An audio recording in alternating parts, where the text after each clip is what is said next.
Okay, how's everyone doing? It's Friday. I thought I would play some jazz to set you in the mood because in this class you won't have to interpret. Woohoo. Or maybe you want to interpret, but this is one of the rare classes where you can kind of just sit back and relax. So if you want to grab yourself a coffee or water, tea, or whatever your liquid poison is, just go ahead because I want us to be just engage and have a discussion about one of my favorite topics, which is practice. So the reason this is the first class in this course is because I think you need to start building the habits right away so that you're set up and you have a way to go through the semester and get the most out of your classes. So I did prepare a PowerPoint presentation, but I realized that I crammed a lot of content in there and I don't guarantee we'll get through all of them, but we'll just see how it goes. I want this to be kind of like a workshop, so we'll be doing a couple of activities as we go, and I am connected on a second device. So if you have any questions or any thoughts you want to share, you can use the chat as well. So I'll be able to see the chat while I share my screen. Okay. How's everyone feeling? I wanted to do one of those polls, but I couldn't figure it out in time. So how is everyone feeling? Good, high energy, low energy? How was thumbs up if you're feeling good? Good. Okay, nice. Has anyone hit a wall this week or not yet? It's only the second week. No, y'all look sane, happy, very well. Okay, let me just share my screen.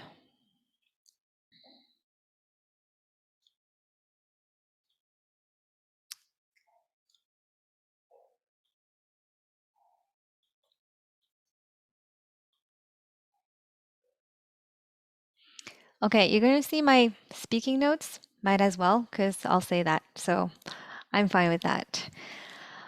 Okay, so today we'll be deconstructing practice. It's a bit of a time management piece as well.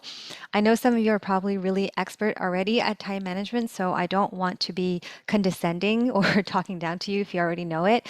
But today I want to share some of the things that helped me get through the year when I was a student at the MCI. And this is basically what saved me and allowed me to pass my exams. So all of these ideas I'm sharing are kind of living and breathing. So it's something that I keep on working on.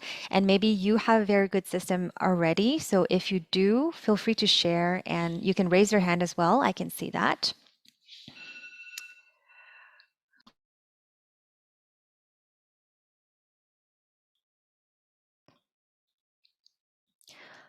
Okay, so what exactly is practice? I mean, I kind of try to define it here. To me, it's all about creating a customized and organic ecosystem of processes, habits, and tools that will be able to support a consistent, sustainable, and irrefutable self-improvement.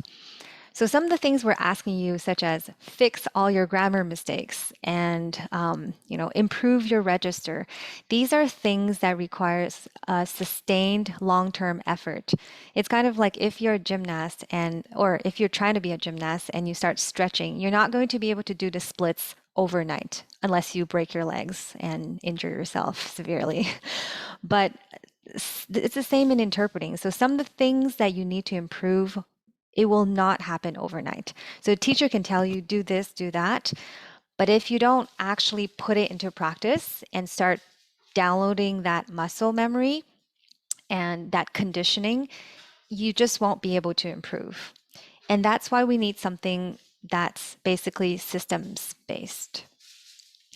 Okay, so today we'll go into a bit of the kind of why, what, how. Um, we'll structure it in that way. Okay, so this is the why. I mean, I already introduced myself a little bit to you during Monkey Day, but uh, I feel like I'm kind of an unlikely experiment in just the interpreting world. So I have a question for you. If there's someone who's called Jean-Marie Cadieux, and he grew up bilingually. His dad is the ambassador of Canada in France, and his mother hails from, I don't know, Cambridgeshire in the UK. And second person name is Ching Chong Chang. Parents are Chinese immigrants, maybe working class, maybe didn't speak English until later in life. Who do you think has a better chance of becoming an interpreter? Just shout out the answer. The first person? Sorry? The first person? Yeah, Because I of the guess, ambassador connections? right. I mean, there are some interpreters in our industry that actually have that profile. Some of my colleagues are like that. Maybe some of you have this profile. I would say I'm definitely the Ching Chang Chong person, except my name is not Ching Chang Chong, it's Xian. And this is just to say that we're all born with a different set of cards for interpreting. And I feel like maybe you feel that yours were not particularly favorable. Maybe you didn't know interpreting existed. I personally, for example, didn't really speak English until the age of 18, but currently I'm in English A. So really, there's all kinds of profiles in interpreting. And what makes a difference is actually the work that you put in. So anyone can essentially become a good interpreter if you have the right systems in place. Personally, for myself, I feel that I'm truly a Glendon product. I was in finance and marketing before joining Glendon. I had a completely different career. I worked for a large retailer, and then I just wanted a career change. And therefore, I joined Glendon, and one thing led to another. Now I'm a full-time interpreter. I'm a member of AIC as well. It took me about 5 years. And I truly feel that all of this was because of my own practice. So, having the ecosystem of Glendon, having the support is really a good starting point, but it's definitely not enough. If you only come to classes without having your own system, it will be hard for you to pass the final exam, and it will be hard for you to sustain and continue to improve as you become a professional in our industry. So, this is a little bit cliche, but I just wanted to share my own story to tell you that um, you don't need to be the son of an ambassador, or you don't need anything. You just need to want it and to put in the time. Okay.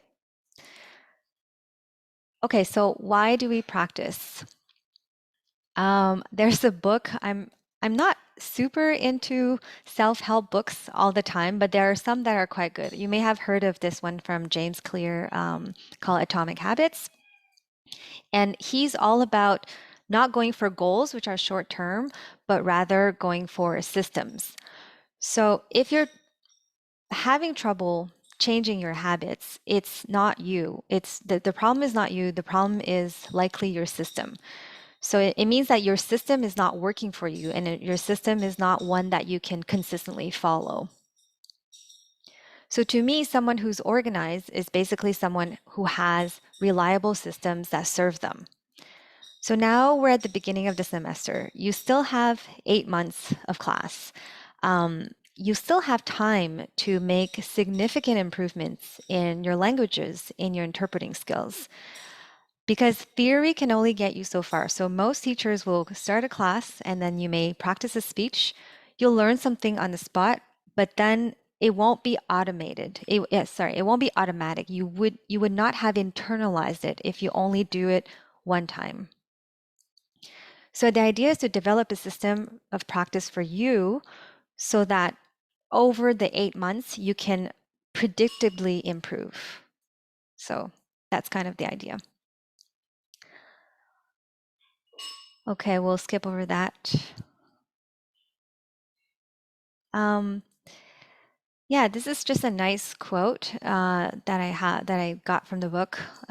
It says, "The purpose of setting goals is to win the game." So let's say your goal is to be a UN interpreter. Maybe that's your goal. But the purpose of building systems is to continue playing the game. True long term thinking is goal less thinking. So it's not just about a single accomplishment, but it's about the cycle of endless refinement and continuous improvement. Ultimately, it is your commitment to the process that will determine your progress. So, your system is basically what you do every day.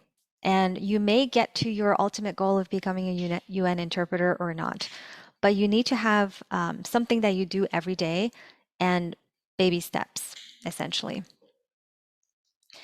And I would say that after this master's, even after 2 years, it's just the beginning of this continuous improvement cycle. If you don't get into the habit of perpetual improvement now, it will be really hard for you to survive in this industry. And maybe some of you already know that, which is why maybe some of you already have experience, which is why you came here to do your master's. So yeah, I'm not trying to fear monger you. It's just that these things take time. Okay, just very quickly, a last point to illustrate, a last slide to illustrate my point. Uh, Apparently, if you can get 1% better each day for 1 year, you'll end up 37% better by the end of the year. I'm not really sure what that looks like to be 37% better, but it sounds like a good number. For me, this one was really impactful. So if you read 15 minutes a day, you'll have read 15 books in a year. I mean, how many of us have time to read nowadays? It's really hard to find the time. You do, Judy? Nice. Most of us don't really have the time, but let's say you build some kind of routine where you just pick up a book for 15 minutes a day before bedtime. You can actually get through 15 books in a year, which is not bad, right? So I think basically we underestimate the effect of compounding. That's how people make money. That's how you get to read 15 books. That's how you improve in interpreting. So the idea here, it's always better to do a little bit than nothing at all. So even if you feel stuck in a rut, even if you're not feeling it, just try to do at least one thing every day towards interpreting in these 8 months that you have for yourself to improve in this craft that you've chosen. Okay.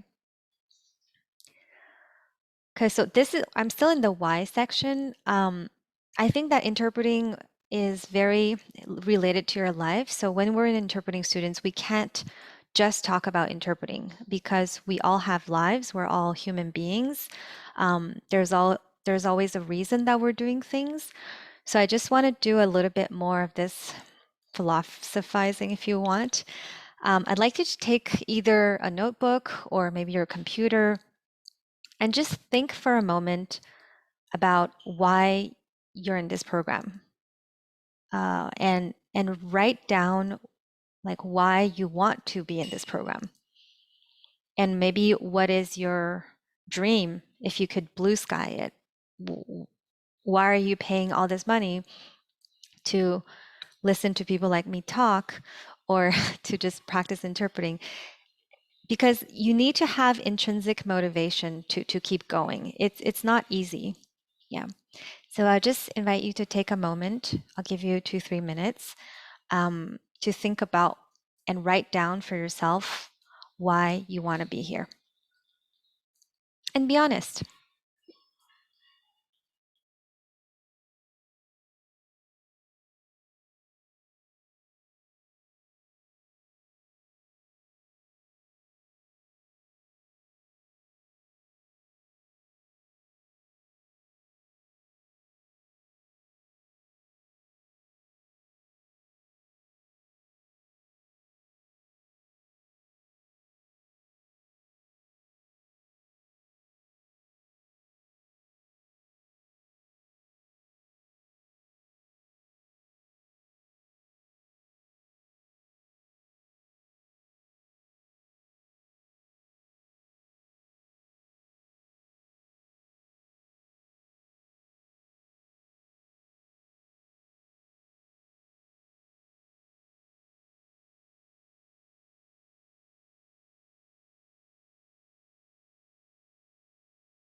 Great.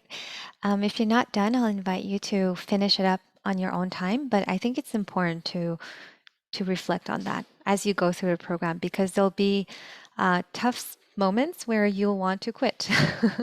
And then that's when you want to look back at your why. Yes, Judy, thanks for sharing. Sure. Mine is a bit unusual because, I'm not the usual demographic. I'm a bit older, but basically, I've been an interpreter for a very long time, and nobody's ever asked me if I have an MCI or I don't. But I've always wanted one.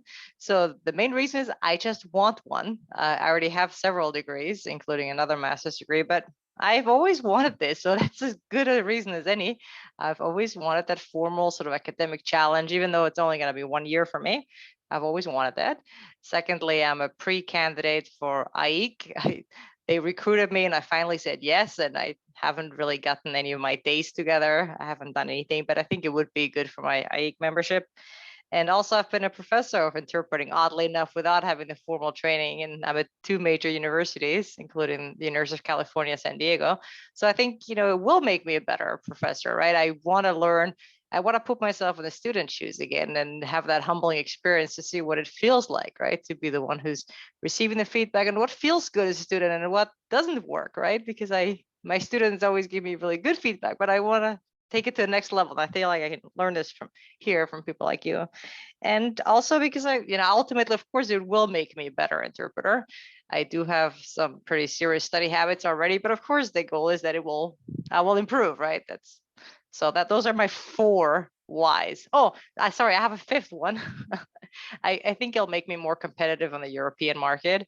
I'm a dual citizen, so I do feel like there's a significant amount of senseless discrimination against the non-MCI people for no particular reason, which I feel is something that we should improve in our industry. But I digress. So I do think when I go back to the assignments I do in Vienna, I think I'm a significant disadvantage for not having an MCI. Very nice. It's always good to have overqualified students in the program. We can all learn from you, and I'm very grateful to be able to have this discussion with you. And I think I speak for everyone here that it's always great to have students who have interpreting experience, right? But that said, for the other ones, if you don't have interpreting experience, it's okay because we're all on our own journey. So I always tell others it's really hard not to compare, but just try your best not to compare. Just you're comparing with your own starting point, and see it as a great opportunity that we have great resources like Judy and even Laura or some other one, maybe Camilla, I see, and Lisa. I haven't met you, Lisa, but I think some of you who came in directly into second year, it's a great resource for us. And but if you start in first year, you also started from scratch. You were a white like a sheet of paper, so you were able to learn the right foundations from the beginning, which is also great. So we all have something to learn from each other, and that's why we're here. And like you said, Judy, it's such a privilege to be a student, isn't it? I miss it so much now that I can't just, oh, let me look up 10 different synonyms for the word water. Okay, water was a bad example, but you know what I Yeah, mean. no, it is. It is a privilege, and I It see is. it as such. After so many years of only taking weekend workshops or going to all these major conferences, and those are lovely. But every time I go to a week-long conference, I sort of want more, and here I am with more. So I'm super excited. Yeah, absolutely. And being an interpreting student is a very humbling experience in itself. You kind of have to spill your guts a little bit. You have to show your weaknesses, but this is a safe space, the safest that you'll get in interpreting. There's no consequences. So I encourage you all to share and participate, just like Judy just did. So thank you so much. Okay, Chanel, I think you wanted to share as well. Yes, thank you. Um, I think for me, there's a material part why part of the reasons why I want to be in this program. There's definitely industry connection and having a master degree in conference interpreting will give me the competitive edge in the job market, and that's definitely somewhere where I want to go to. And also, being in this program can improve certain skill sets systematically. So those are the I would say the material side of my reasons, but there's also non-material side because because of love, just pure joy and love for interpreting. I remember when I was growing up in China, English has always been my favorite subject. I remember when I was a teenager, I could never finish an English novel or an English movie or TV show because I'll be constantly stopping and looking up words in the dictionary. So I remember that was a really happy period. And then that kind of got lost in the later episodes of my life where I pursued other jobs. Before I got into interpreting, I was in finance, I was in banking, and I eventually really got bored of it.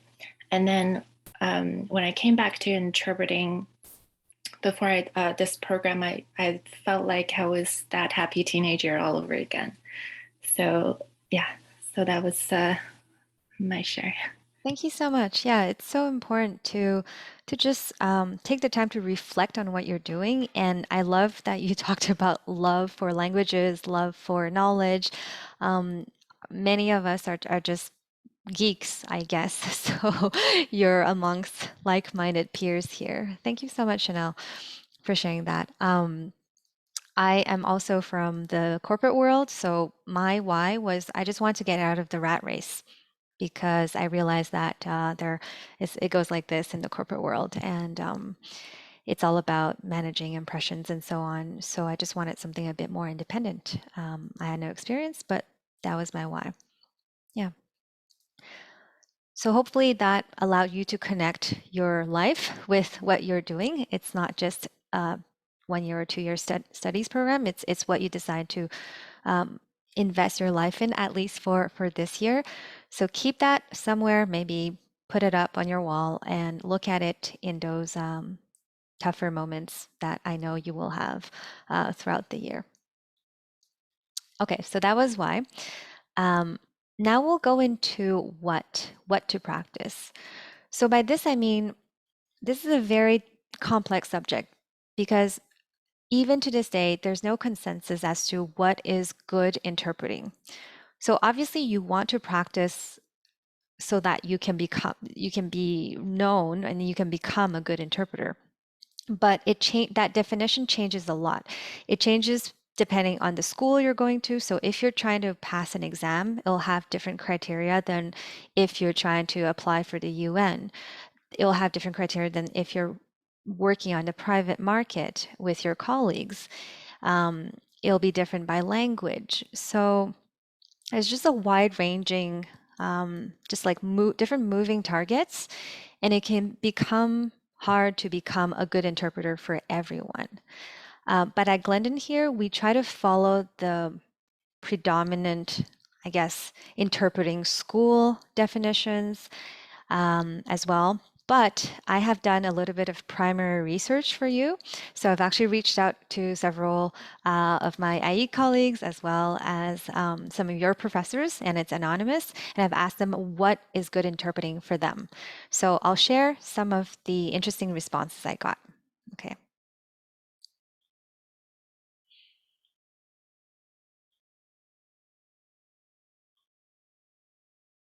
Maybe we'll have one person read out one of them. So could someone read out the first one? Sure, it's like a well-pruned rose with dead canes removed, which allows flowering to take place from an AIC member. Isn't that so poetic? Yeah, so these are all verbatim quoted. Can someone else read the second one? A good interpreter is someone who is interested. Thank you, Lisa. Yeah, You're welcome. so just being interested makes you a good interpreter because it means you're always curious or always trying to learn. Third quote.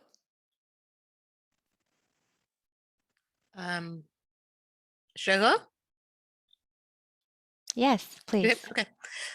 Okay. Rendering the speech in the most natural way possible. Complete content according to the norms of the target language. Good use of strategies so the interpreter's version can stand for itself and the listener forgets she's listening to an interpreter. Interpreter is never automatic. The target version should be free of irritation to the listener. And it's by Hans, one of your teachers. He specifically asked for his name to be left on the quote. I'm like, okay, great. So now you know what he's looking for once he teaches you. I like the word natural. So we are in the business of communication, right? We are not in the business of translating words. Natural means that sometimes you'll have a few hesitations, sometimes you'll have a few ums and ahs, and that's totally okay. The idea is that you sound like a human, and that's exactly how we're different from all the AI machines, right? I mean, one day we'll get overtaken, I believe, but I'll save that topic for another day. But for now, you want to sound like a human because we are in the business of communication. Okay, next quote, someone else?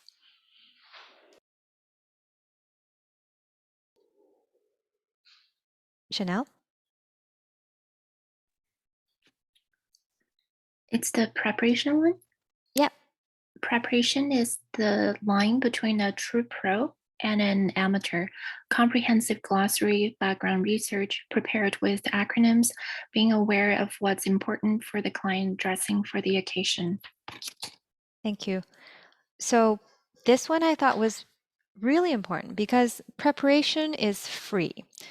When I say free, and things like dressing for the occasion, these are things that you can so easily do and it gets you points. Not that anyone is keeping score, but it gets you points for free. You don't need to be a good interpreter to prepare. You don't need to be a good interpreter to not wear holed jeans to your assignment, right? So these are things that you have to do it because it's free.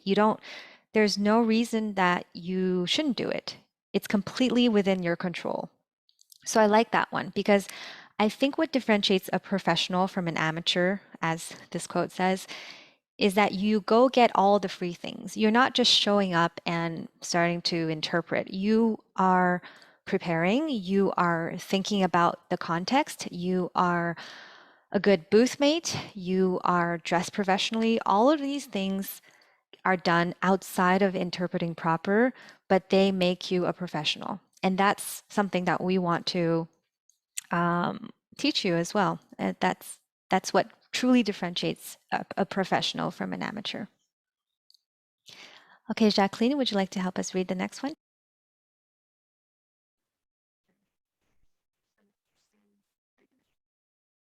Oh, we don't hear you still. I think you're still having some issues with your mic. It seems like your audio is not connected. Maybe I'll let you figure that out. Oh. No, it's still sounding robotic, unfortunately. I'll let you figure that out. I'll ask Amanda to read it, please.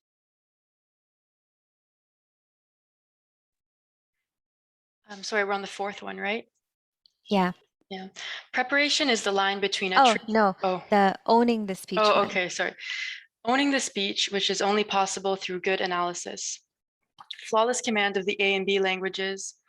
B language being free of grammar, syntax errors, and accents, although I'm aware that there are 50 shades of B, and this is by an Ike France member. Okay, so if you notice, this one is little bit less poetic. It's definitely someone who has high standards, definitely someone who's looking for the technical side of interpreting, someone who wants flawless grammar, syntax. So there will be people like that. There will be colleagues like that, especially in Europe, Ike France, case in point. So you will be confronted to people who expect you to be a perfect robot. So it's good to be aware, right? It's good to be aware that some people define good interpreting as this, as being technically perfect, even though I'm sure they themselves cannot get there. So it's good to know, right? That not everyone is thinking of interpreting as a pruned rose. Okay, thanks, Amanda. And the last one, Karianne.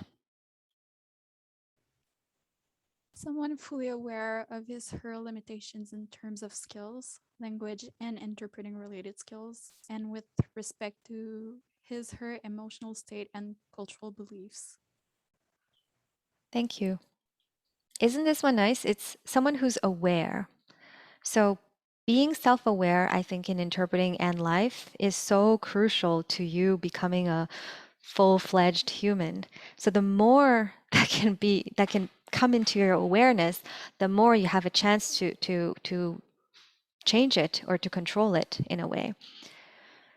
And also the cultural side, I think, is interesting. We don't talk a lot about culture in conference, but I think in year one in the healthcare community, it's something that's important.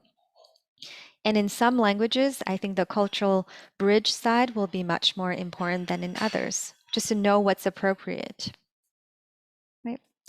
Okay, so I thought it was worth just reading through that because these are real quotes that I collected from a few colleagues, and you'll know that the definition is wide-ranging, as you can see.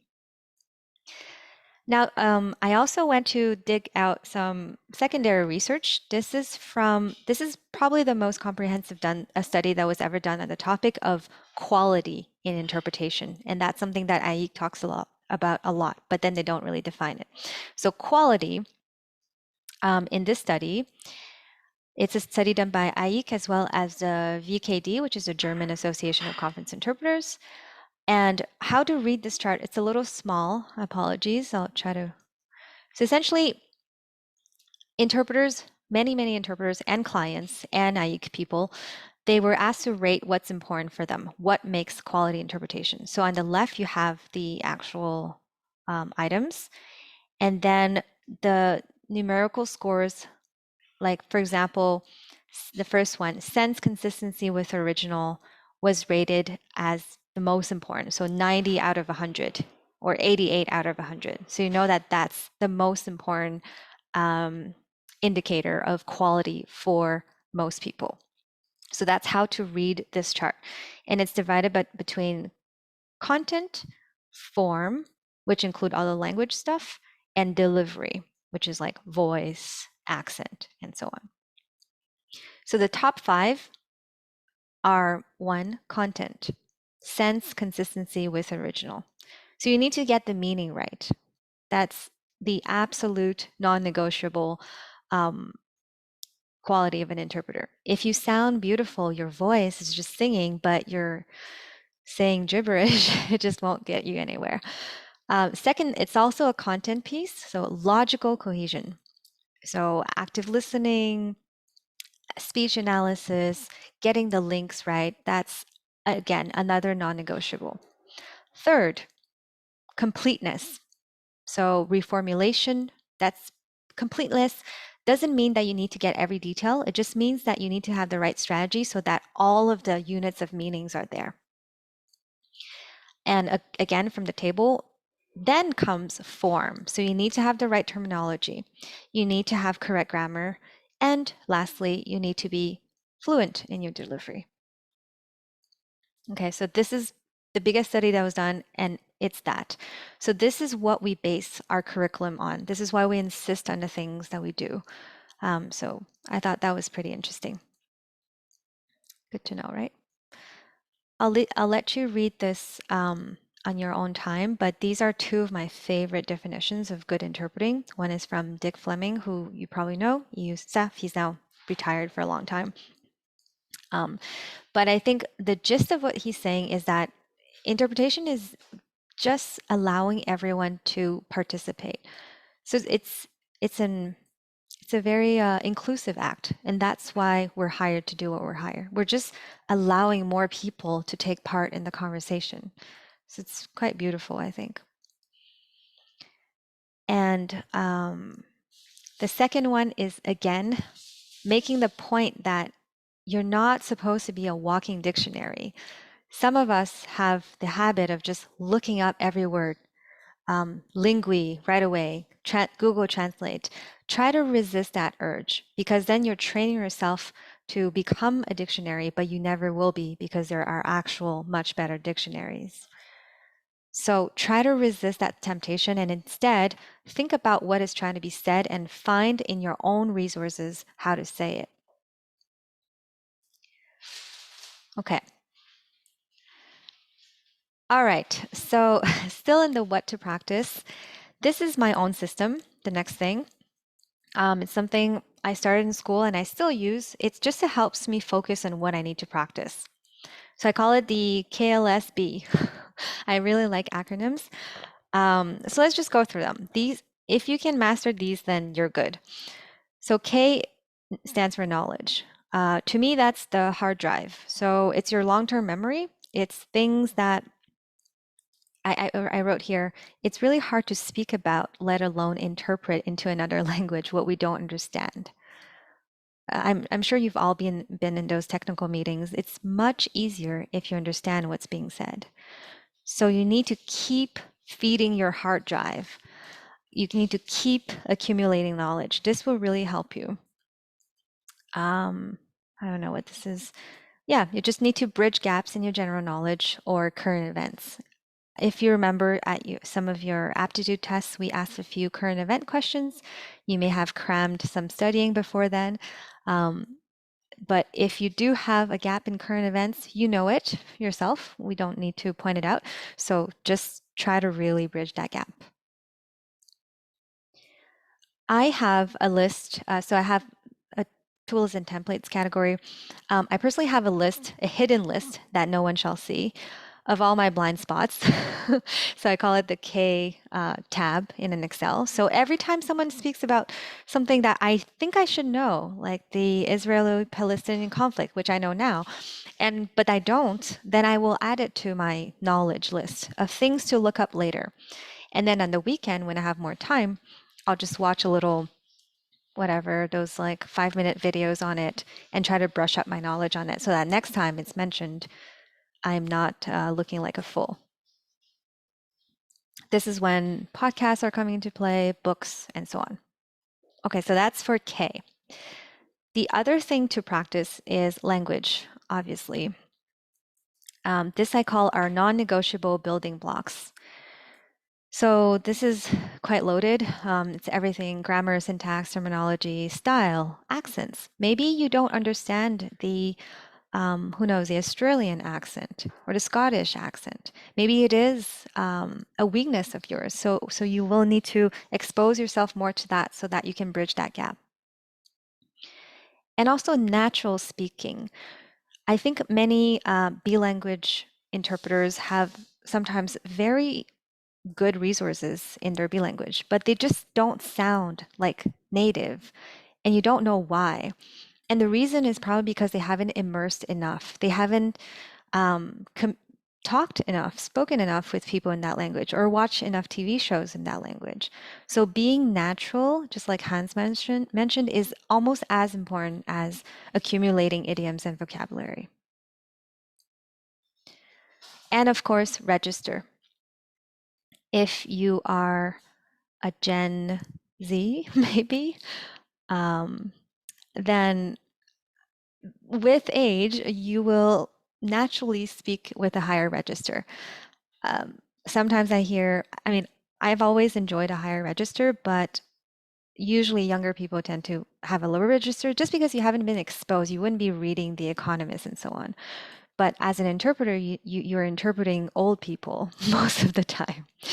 Not old people, but just heads of states and so on. So they speak in a certain way, and therefore you need to emulate their way of speaking. That's the only reason why register matters.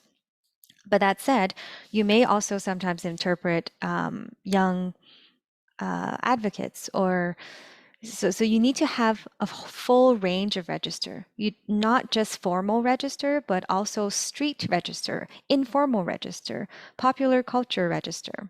You just need to know which registers to choose for which occasion. How to help with that in terms of tools and templates, I recommend several lists, and we'll talk about how to take that down a little bit later.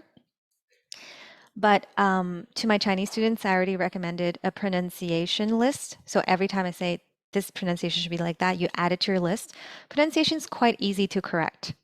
If you have a list, you can easily correct the words that you've been pronouncing. Okay. Common mistakes list. I had such a list before. Just things that you don't know why, but you just keep making the same mistake over and over again. So just write it down and then try to fix it.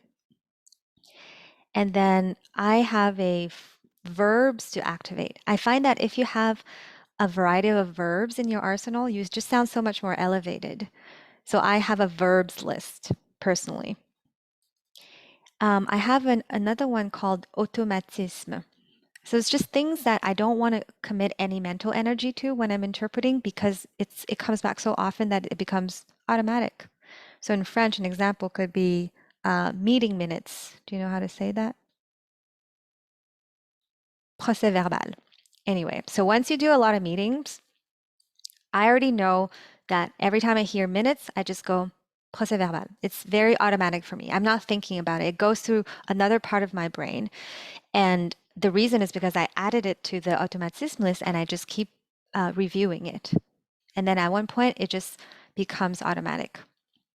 I have another one. This one is more for fun, expressions that I love. So if you can, I'm sure a lot of you collect expressions already, but that's a list I have. And then another is a reading or listening list. If someone recommends a nice podcast, I don't want it to be lost. I want to take it down for future reference. Okay, so this is how you build your language building block. Thirdly, skills. This is basically what differentiates us from a bilingual person. This is what you're paying the big bucks for. So you want to have interpreting skills. It includes active listening, memory, speech analysis, understanding, very important, note taking, reformulation, concision, the well-pruned rose example. And for that, I have 3 different lists or notebooks, if you will. One is the AHA list. So whenever I'm in class or I attend a seminar or I read something and it's just having that déclic, you're just like, yes, that really speaks me. It resonates. I add it to my AHA notebook or my AHA list.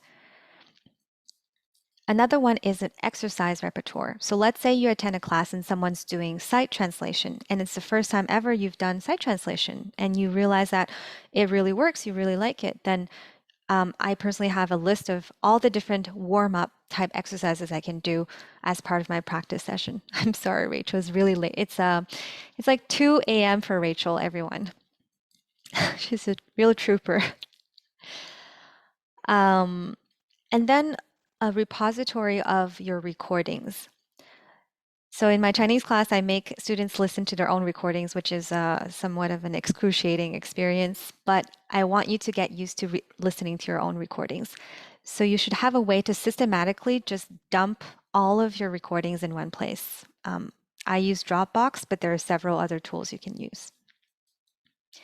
Anyway, you can come back to this later and revisit. I know it's a lot of information, but I just wanted to organize it in a systematic way for you. And then the last, I guess, the last category, which I added recently, is body. Oh my gosh, this one is so important, and it's completely, it's not present in our industry. No one talks about it. Nowadays a little bit, but I don't understand why. Like I'm a dancer personally, and you think that other jobs don't use a body, but that's not true. Like we essentially sell our voice. Like that's what we do. We sell our voice, we sell our ears, and thus we sell our bodies. Not in that way, but close, right? Because without our voice, without our hearing, we can't do our jobs. So to me, interpreting is a very, very physical activity. It's not just mental health, it's physical health. And so it's multidimensional. You need to be in a good space to be able to do your job. I don't know. Imagine you just broke up with your boyfriend, girlfriend, and your hamster just died, and you're interpreting, like you know that feeling. You just can't do it. You can't focus, you can't interpret. So you should not interpret. So this is just a point I want to make as a side note because I could save this for a whole other long conversation. But please make sure that you integrate, you actually include physical, mental, emotional well-being exercises in your routine. It's essential, essential, essential. You can't say it enough, and it makes a big difference. So for one, always have some water nearby and keep hydrating. Secondly, try to get up and move a little bit in between classes and assignments, and you'll see that it will really improve your interpreting. Okay, I'm just going to take a break here before going into the nitty-gritty of the how and see how we're doing. Let me stop sharing.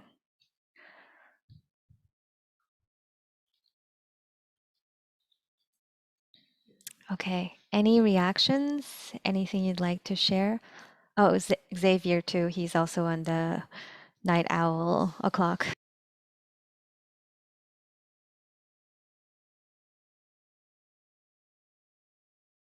Yes, Judy. I'm loving all this content. It's so interesting. And I just to add to those studies, I think so often in our industry, we have not asked the listeners what it is that they want. We always ask each other. And there are very few studies. I think one is from Stockholm, from Elizabeth Tiselius, another one is from University of Vienna, where they've actually asked the listeners, what do you actually care about? But this, because it's really, we have this weird internal thing where we correct each other, but we don't, there are very few studies, considering how long interpreting has been formalized, that ask the listeners. We think we know what the listeners want, but there's still relatively few studies on this, which I find absolutely fascinating, because we nitpick with each other. But then, for example, my husband is monolingual and he hears some of my renditions. He's like, oh, they're fine. I understood it. He never makes any comments about if there's his brain fills it in. If I make a mistake, he is a pure customer, right? And he's I think we just don't do that enough. I think as an industry, we have to ask the listeners a bit more, because they're the ones who are paying for it and they're the ones who need to make happy. So we have a little bit of an internal, I think we have a tendency to look a bit too much inside and not to the outside. 100%, 1000%. Yeah. And that's why during the course of your studies, I encourage you occasionally just to listen to someone from another language booth, maybe, just to experience. And you'll realize that it's actually quite exhausting to follow a meeting via interpretation. And that's why we ask you to be concise, because you don't want to exhaust your speaker or your listener with a barrage of words nonstop without breaks, like what I just did now to you. But I'm not interpreting, so it's okay. So just exactly like Judy said, take some time to listen to your classmates, to your colleagues. It's extremely valuable. You'll learn something about what not to do. Because sometimes we're so caught up, we're so tunnel visioned in our own exercise, like, and you can even hear in the voice when you got a word, it's like, nah, right? You got it, yes. But it's not about you. It really isn't. So it's about the message, it's about your listener. And sometimes you're not aware, again, going back, you're just not aware that you're doing certain things. And that's why you need to listen to your own recording and try to take some distance to say, will I pay for this? Will I continue listening to this, or will I take my headset and throw it on the ground out of frustration and headache? It can be a hard experience to listen to yourself, but try to listen to yourself and each other. But also be kind. It's just the process of becoming aware of what's enjoyable, what's not, what techniques work better, which sometimes you think, for example, you're waiting for a long time, but then you listen to yourself and you realize, oh, that was actually a pleasant pause. It's just good to keep becoming more aware. Thank you, Judy, for that comment. Yeah. Okay, how are we feeling? Do we need Do we need a little break before we keep going, or you'd like to keep going? The next section is about, it's a bit more nitty gritty. I'll share a couple of more tools and ways to structure your practice and so on. What do you say? Should we vote? Do you want a 5-minute break? Yeah? Okay. So we'll just come back in 5 minutes. Okay. Drink some water. Go to a washroom.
I'm just reading the chat.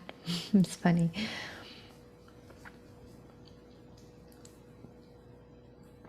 Thanks so much for your participation, Judy. And for the next part, we'll hear from people who haven't spoken yet.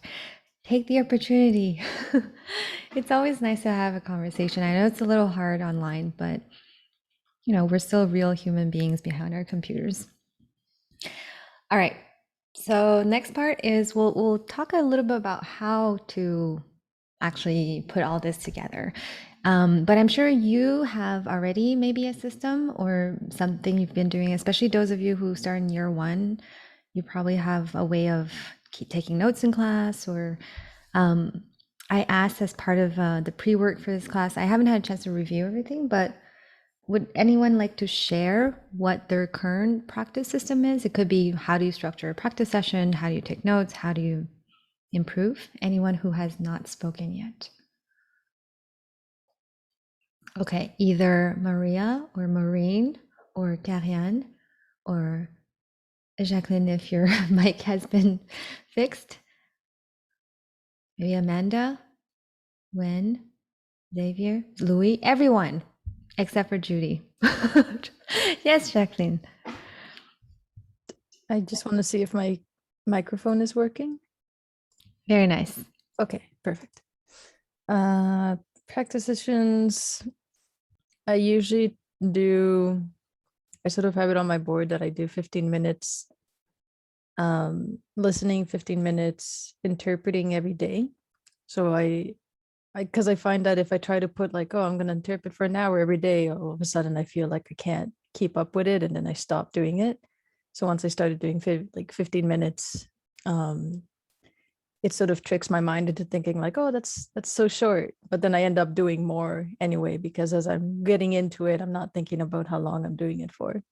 Another thing I do is a lot of shadowing. So whenever I'm doing something else, I'll just put something on and I'll start saying what the speaker's saying. Okay, so on shadowing, so I'm part of, I support the Cambridge Conference Interpreting course as well. I don't know if you know, it's a course in Europe. I'm actually using the mug. It says, if it can be if it can be said, I can interpret it, which is a lie, but it's okay. I have the mug. So yeah, I support this course. I've been supporting it for a couple years now. And Chris Deguicho-Fortis, who's one of the creators of the course, he has several excellent resources on how to shadow. So he's saying that even when you're shadowing, make sure that your mind is still active, that you're thinking about what you're saying, not just like a parrot kind of shadowing. So I'll try to dig that out, or if someone has it. Yes, Julia, I'm sure you know Chris. So he has several free resources on how to practice just for interpreting students, and I consult that as well. So I'll try to share that, the shadowing practice specifically, so that you can have it. Okay. But thanks for sharing that. Anyone else want to share tips? I really like what you're saying about tricking your mind to think it's shorter, so that you're actually doing it as opposed to doing nothing because you're already overwhelmed before even starting. Thanks. Anyone else? Can I share? Yeah, please. Yeah. Hi, by the way. Hi, welcome. By the way, did you introduce yourself already in other classes, Camilla? Oh yeah. Okay, so everyone knows you. Great. Yeah. Yeah, one thing that really made a difference for me was 5 minutes of sight reading per day, or even less.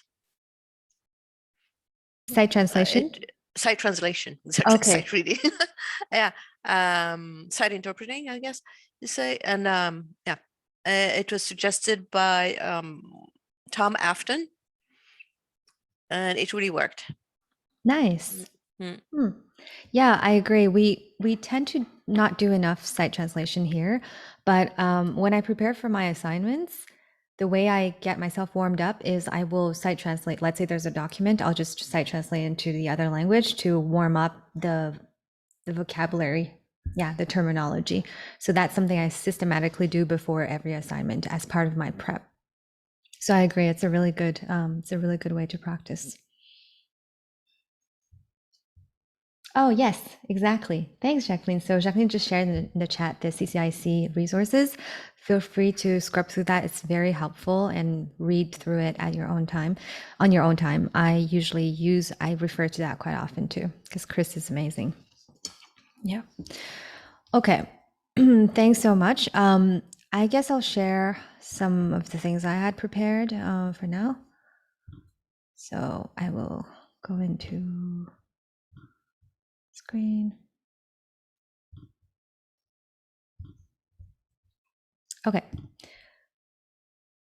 This is kind of a bad slide, but the idea here, I just want to read about feedback and support. So the first step in how to practice is you need to gain awareness. You need to know when you're sitting down, okay, what am I supposed to practice? And the answer shouldn't be everything, because of course it's always everything. But you need to kind of zero in on a couple things and not try to do everything at once. So you need to know when's the best time for you. Are you a morning person, a night person? You need to know basically what your strengths and weaknesses are, what your current life and habits are. I'm not going to go into that much more. But the second way to gain awareness is by listening back to your interpreting performances. And that's why we give so much feedback. That's why there's feedback from teachers, from your from your peers, and from yourself. So that's how you know what you want to practice. What is the priority? And just a side tip on feedback, I recommend to systematically write down all feedback, even if you don't agree, because maybe you'll agree one day. We all have an ego. It's normal. You need an ego to function in life, but sometimes you may want to maybe argue, maybe defend yourself. I think it's valuable to explain. Sometimes I don't get offended if a student wants to explain, but I know that some trainers don't really like it. And I think that the reason is that you're paying them to tell you what they think. You may or may not agree, but it's their take, right? It's their unique take on that performance. So you want to at least get everything that you can, and then you can sort through it later. And just a reminder, every feedback is someone's best attempt at gauging the performance relative to their own standards and experience. So someone coming from the European Parliament will have very different standards than someone working for fisheries in Nova Scotia, right? It's just a complete different market, but it's still good to know, because in that moment, they are the one listening to your interpreting. So I would systematically write down all feedback. I have a tip, which is from Andy Gillies, and I don't want to steal his thunder too much. I mean, it's impossible to steal his thunder anyway, but just going to show you what he recommends is you take a notebook, and then you sort of the front page is all the positive feedback, because you need to be reminded of your strengths as well. And then the back side, you start with the criticism or the things to improve. So you write down both, not just the laundry list of bad grammar. That's not helpful. And I personally write down who gave me the feedback and when, just so as a reference point. So I strongly recommend that you systematically write down everything. Okay, so that's to gain awareness from others. Another way to gain awareness is by yourself. So how do you do that? You need to have the practice logbook. This is something I started in school. It's now much more refined than the initial iteration of it. I will share with you, I already posted this on our eClass page. So I finally got our eClass page to work. If you log on to eClass, you'll be able to see my course there. So I'll just share it in the chat. Oh, wait, don't know how to get to the chat when here. So that's the eClass page. On there, I already put the Excel template of this. And I also put the Notion template. So I think I mentioned Notion in my prep class. It's just a really great tool, and I've started shifting everything to Notion, but it takes a minute to get familiar with. But once you get the gist of it, it's just very user-friendly and extremely multimedia. It supports every file format. It's very user friendly. The aesthetics are beautiful. So it's something that I recommend if you don't know it.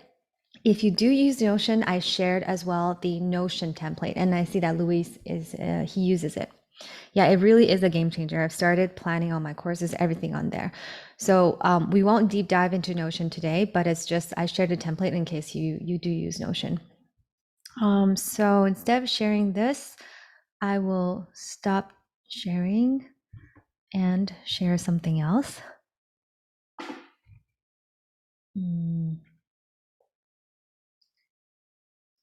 I have too many tabs open.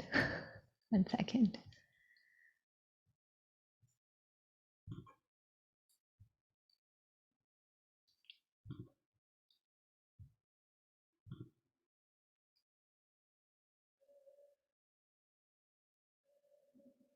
Okay, here we go.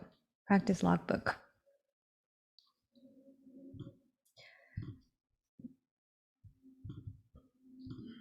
It just looks, oh no, that's not right.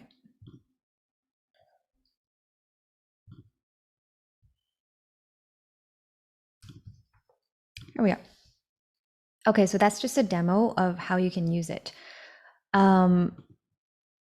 The occasion, you put, I don't know, practice with Judy, the date, the speech, the speaker, whatever the topic if you want, source, target. It's very important to separate the two because then you can filter. The mode, and then the objectives. These are just all the objectives. You're not going to choose all of them, but I just put them all there so that when I type it, it can come up easier like this. For example, today I want to work on register. And then you put peer or professor feedback, self feedback. I put the link, vocab, and some knowledge points if I want to. So it's just before starting every speech, if you get into the habit of kind of noting down or just filling that out, it will be quite quick. It seems like a lot, but it's quick once you get the hang of it.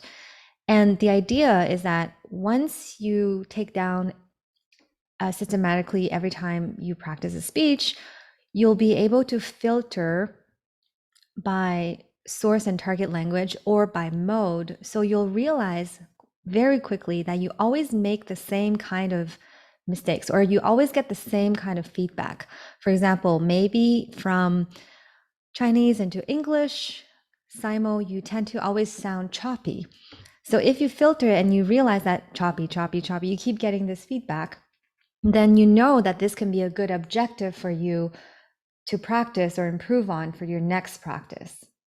So that's the main value of this, is to tease out trends and insights, and also to just have something to record all of your practice. So this will actually be a graded assignment. Unfortunately, we have to give grades, even though we're a professional master's degree, but so you will need to start some kind of logbook. It doesn't have to be exactly like this, but midway through the year, I will ask to collect that from you. So that's just an extra incentive for you to get started on that.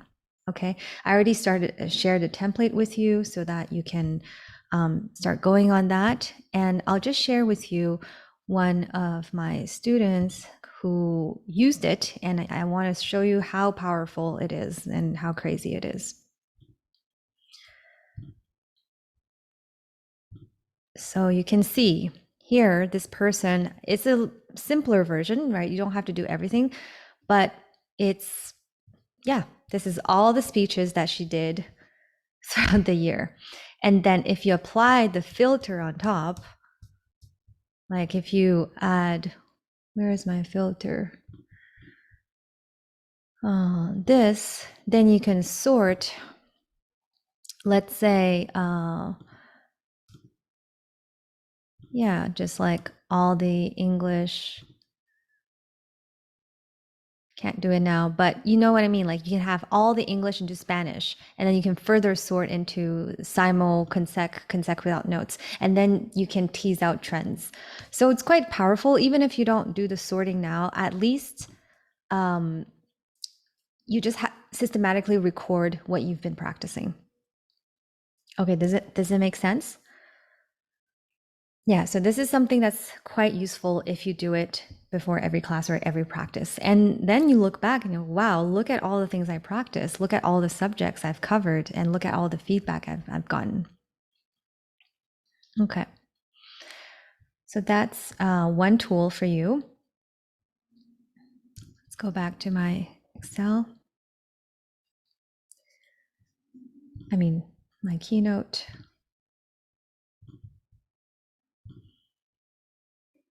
Okay, so you've gained awareness by using the logbook, by practicing and getting feedback. The second step is you have to make a plan of how you're going to allocate your time to work on all these objectives that you've identified.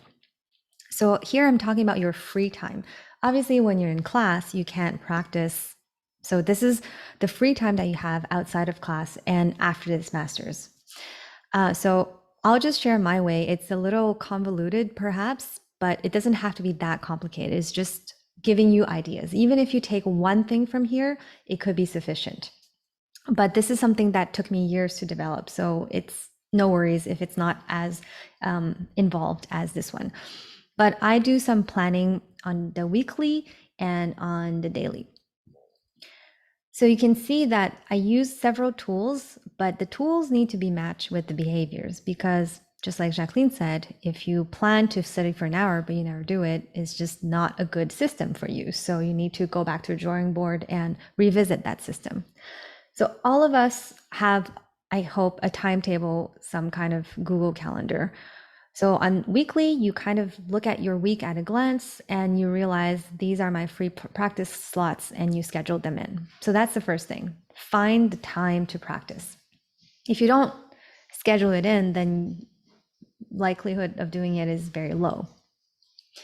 I also plan in Notion. So let me just see.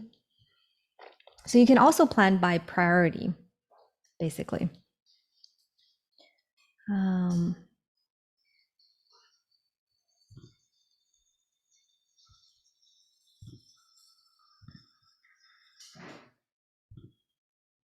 For example, you may have something like this, doesn't have to be digital. It could be on a normal analog agenda, but I like to write the top 3 things that I need to get done per day. And I have like a little theme for every day.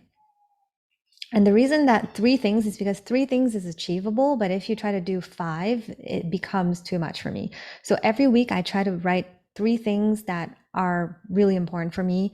And then this would be kind of my week at a glance. And at the bottom, I just have my little ritual. It's my life, not just interpreting.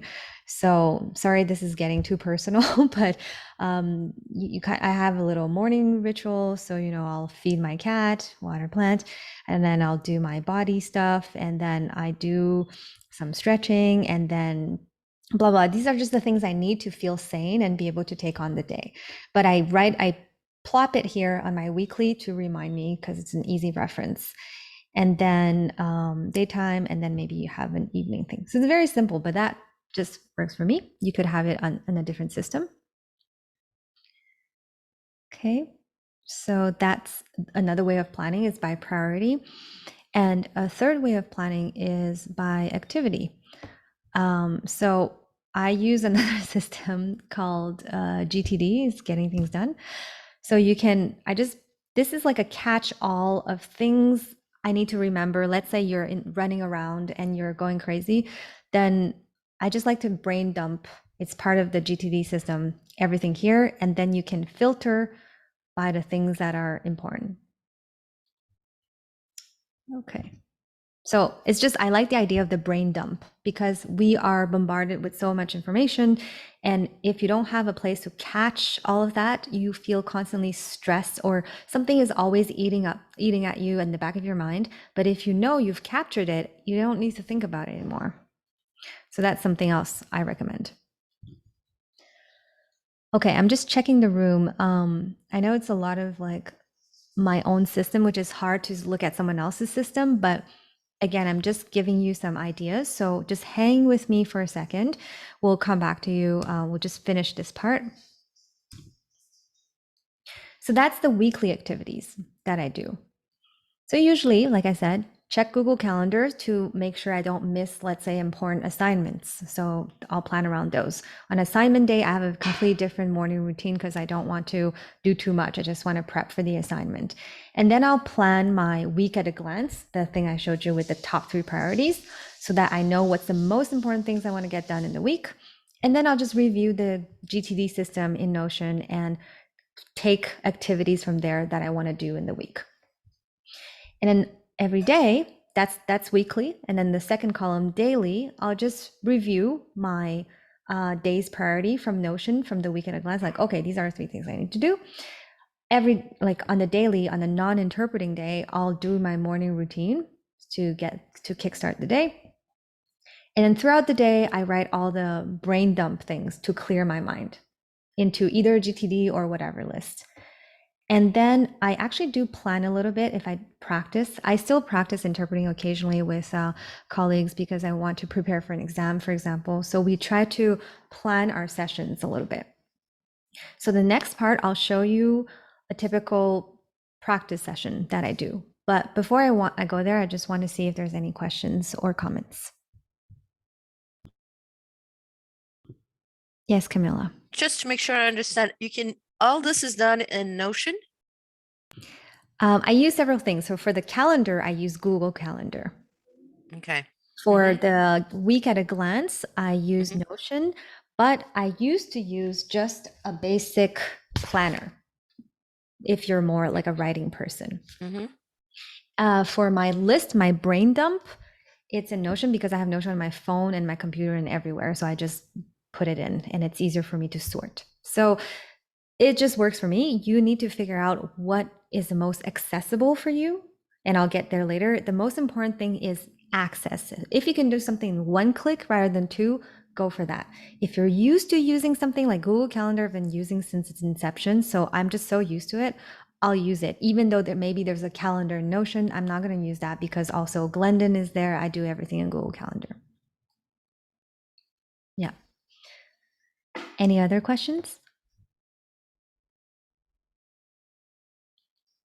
Okay, we'll just keep going for a bit then into the actual practice sessions. I mean, everyone has their own way, but I will show you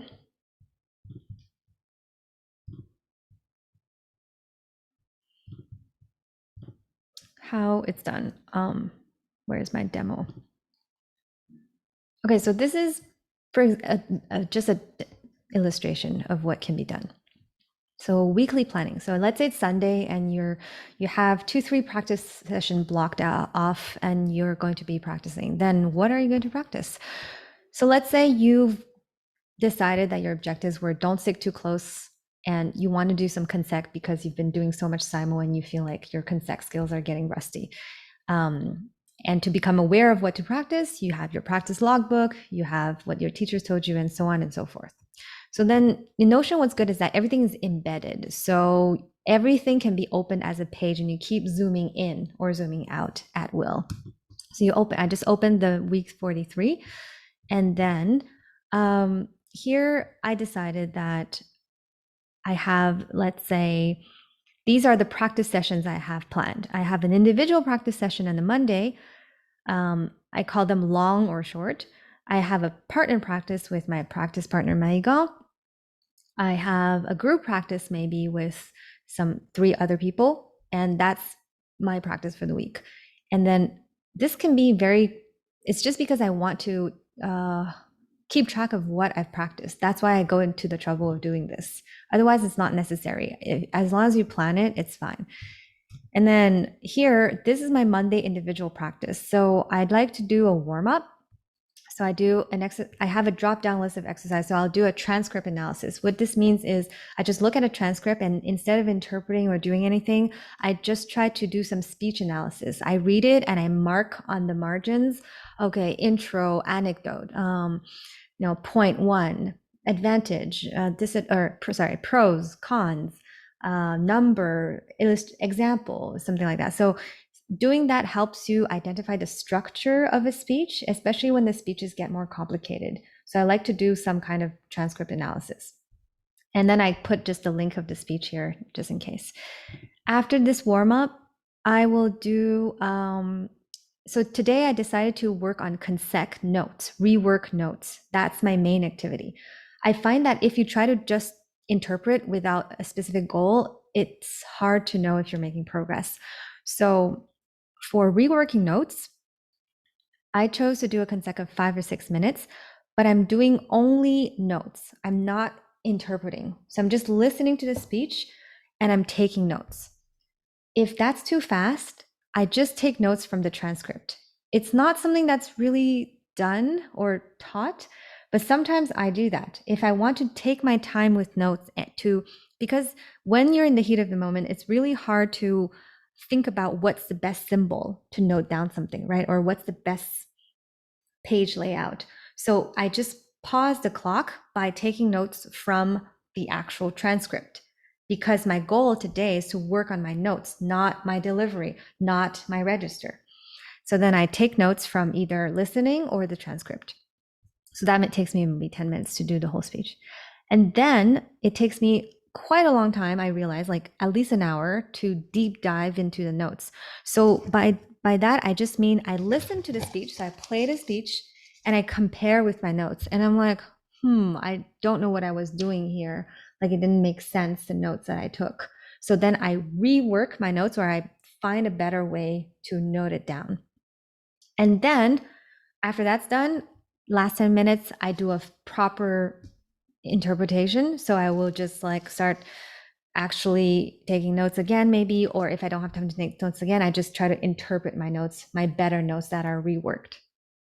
Okay. So that's about an hour and a half in individual practice session.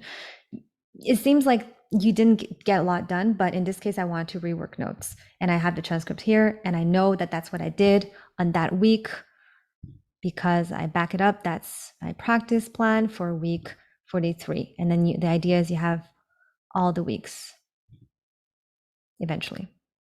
I mean, this notion, don't get distracted by that. That's just because I want to keep track of everything, but it's also a way for me to show you what I do in an actual practice session. So usually some kind of warm up. I have a selection of activities for warm up, such as side translation. I have a list. I can share it later, but it's better if you develop your own list. And then let's say you want to practice your delivery, then maybe a good warm up would be shadowing, because you want to shadow someone who's a native speaker. So you kind of have to design your own activities based on what you think you want to practice that day.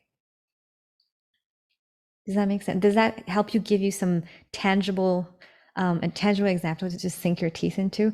So easily a practice session could be an hour and a half if you want to do it properly. Any questions or reactions so far?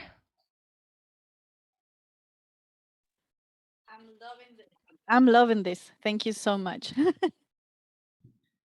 You're very welcome. Yeah, I'm glad. It's good because sometimes it's hard to know how to do it. And I'm a more, my mind is very chaotic in truth. That's why I need to be a bit more robotic or systematic with my planning, because my true nature is very chaotic. So it helps me feel more in control to have all these tools. That's the reason. Okay, let's keep going a little bit.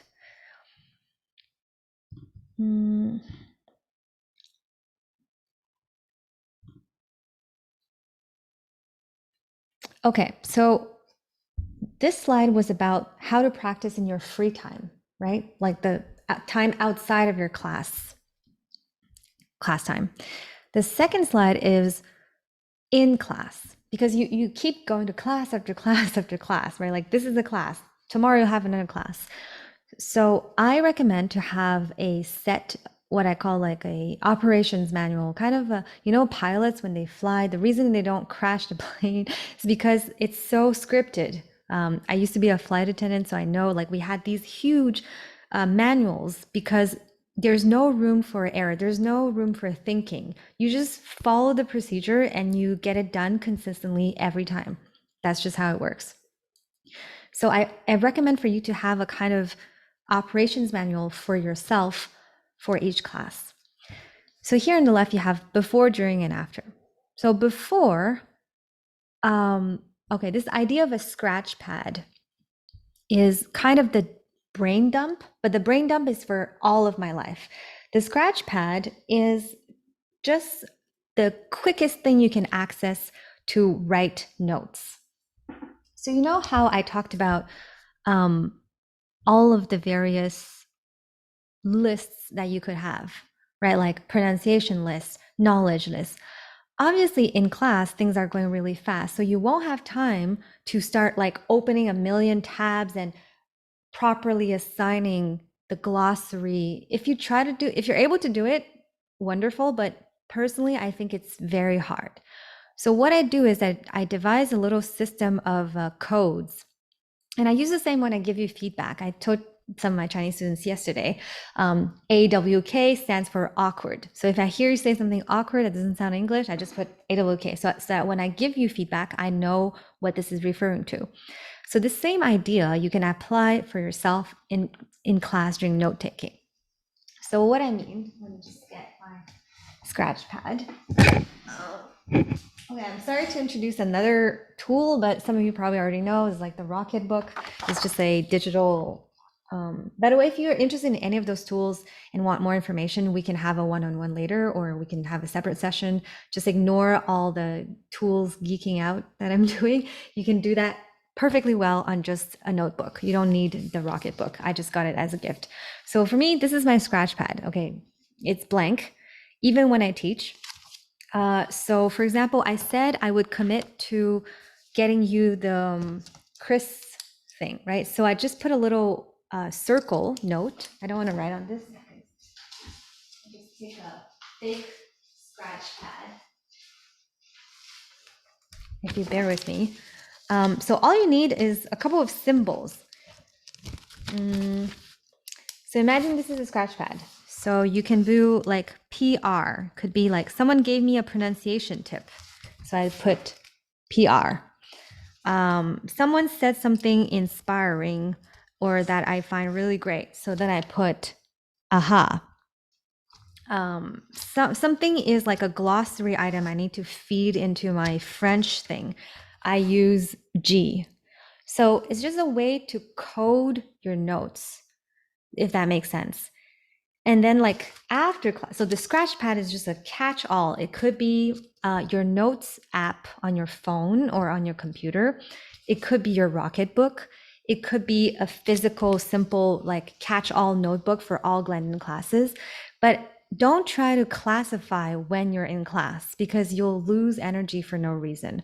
Just have one thing and keep code the things you're noting down so that after class you can go feed it into your different lists, whether analog or digital. Does that make sense, this coding thing? So that was one of the most useful things I personally have done because I'm not wasting time and it's quick. It's just you keep using the same scratch pad every class. You write down the date, obviously, in the class, and then you start. So that's one of the very useful tools that I've started using, and I use it even now for teaching. Okay. Sorry to keep jumping back and forth. It's just hard to show everything. Okay. So before class, you get your scratch pad ready, you get your recorder ready, you get your consec notebook ready, you open your speech log, so that practice log, because you want to be ready to note down whatever speech you're doing. You think about your objective because the instructor will ask you. And after that, you may need to reset from the previous class or stretch or breathe. So this could be your operation manual steps, whatever, before class. So every class you have it down. You do this for every class. And this is what you need. You need your main note-taking tool, as in your scratch pad. You just need your phone and your computer, obviously, to do the Zoom, and you need to do your speech log. So it's 3 things, and your consec notebook. 4 things. These 4 things should always be in the vicinity of your desk before the class. And then during class, I like to write my objective and just stick it visually in front of me so I remember that that's what I'm trying to do. I use just a sticky note, so just put it there. And then the whole coding your notes with tags that I just mentioned, so you know what you're taking down. Yeah. And then after class, you make sure, this is the most important step. Do this, if not daily, at least every couple of days, or at least weekly, because otherwise it's going to pile up and it'll be hard to catch up. So empty your scratch pad into your various lists and glossaries. If you need to redo a speech and assignment, plan it for when your study blocks. So on the weekend or whatever cycle you're on, make sure that you feed or assign the various notes that you've taken into your various systems. And all you need is your KLS learning list. So I'll show you what I mean by that. So when I was in class or a student, I was very analog. So I had all these various KLS lists. So once you have the scratch pad, you feed it into these things. So this is my pronunciation notebook, just a small one. I had a Europe versus Canada because the French is different. Red is for all my common mistakes or blind spots. And I had like French, I noted it by whatever, by subjects. This was a notebook on note-taking theory. So this is all about symbols, and I'm sure some of your Year 1 students have it. So like all the symbols that I use quite frequently. So this is all about note-taking only. I even had one, I was very gung-ho as a student. I even had one for just like info sheets for the knowledge part. So I would make something like this, like a cheat sheet. This is La Zone Schengen. So I at the time I didn't know about Schengen. So I made this cheat sheet. This is on the weekend when you go through the list of blind spots, of knowledge blind spots, and you try to learn about it. I found that creating a cheat sheet helped me retain the knowledge and helped me recall. So that was just only once a week. You can't do this every day. It's way too much work. And then, yeah, so those were the various notebooks, and I would bring this with me all the time. And after every class, I keep feeding those lists. Nowadays, you don't need to use this. You can just have a tab on Google Drive or Google Sheet and just have it somewhere there. So the idea is that it doesn't matter what you use. It could be something as complicated as this, as analog, or it could just be your list, but you have to have something to capture all the great content that you're learning.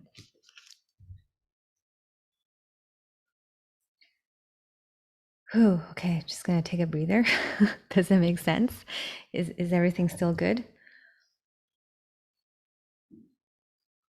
Okay. I don't want to put you to sleep. I know it's very boring to hear a person talk. I wouldn't say you're putting us to sleep, but you're making my mind a little bit crazier now. You're trying to Marie Kondo my interpreting life now. Everything in order. Yes, I And the understand. tips are great. Don't worry about I'm just writing things down. Yeah, and that's why the class is recorded. You can always review. The PowerPoint will be shared. It just says do not distribute, so it's proprietary. I mean, now it sounds like some kind of patent, but it's just my slides. So if you cannot share, but I'm sharing it for you as a student, obviously. You don't need to, maybe just if you have one aha, you can write it down in your aha. It doesn't need, not everything needs to start happening at once. I'm just giving you various ideas. Okay. It's kind of like, you know, when you're about to go to Portugal and then it's your dream destination and there's 500 restaurants you want to try and you're like, what do I want to do this, I want to see that, I want to do everything. So it's the same feeling of before traveling. I mean, it's not as exciting, but it's normal, right? Because you're going traveling. So there's many things you want to do, but eventually you narrow down your list to what you truly will be doing. Okay, so that's before class, during class. Routines. This will definitely make you think I'm crazy, so I'm not going. I shared this in the e-class, but I just want to tell you that I did this 2-month routine because at one point I felt I was really falling behind compared to my other classmates, and I just couldn't make progress, and I was sick of it. So I devised this 2-month routine, military routine is what I call it. It's very intense because for me, like I said, writing things down makes me happy, makes me feel in control. So I would say, in all honesty, that I didn't follow it, but I did at least do more by having this than not having it. And I had fun thinking about how much time I need to allocate to everything. So I would say something like this is best for short-term goals, maybe an exam. Let's say you're preparing for the final exam. It won't be perfect the first time. Go for small wins, like Jacqueline said. Add to your system a bit at a time. This system took me years to do, and it wasn't like this when I was in school. And just keep refining it, right? Until your actions turn into habits and habits into routine. Yeah, so this third step after having a plan is to actually do the plan. But again, it's just try it, tweak it, rinse and repeat, go back to a drawing board, be kind to yourself. You don't need to do everything perfectly at once. So I have the full routine here, apparently. I'm going to share it with you just so that, just to convince you that I'm absolutely insane.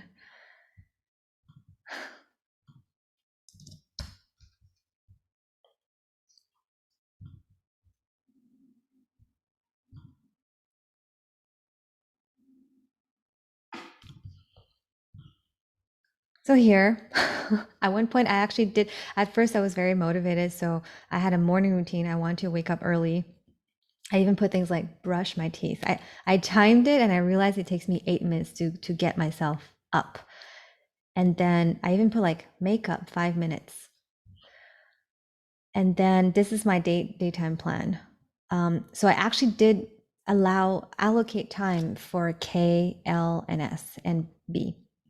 So knowledge. So this would be my radio listening routine. It's because if I don't write it down, I forget what I'm actually supposed to listen because I have 3 languages. I remember I would practice focus on one language per day. So let's say today's Chinese day.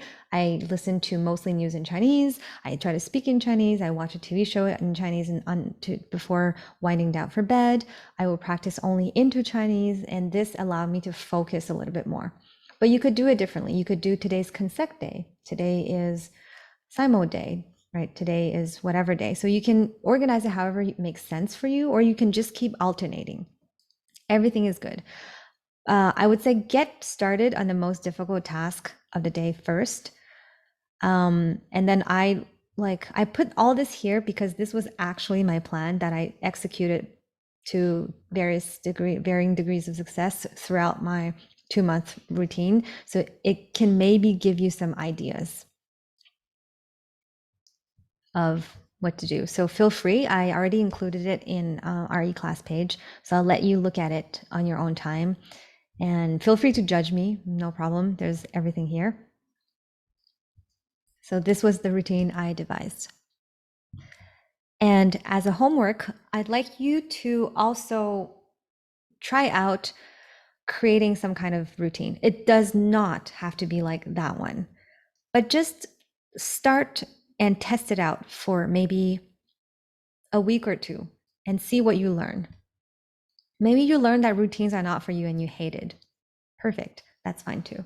But I would like as a homework that you try creating some kind of routine that includes the things you want to practice, includes elements from K, L, S, and B, knowledge, language, skills, and body, and that you try to execute it to the best of your abilities for the next week or 2.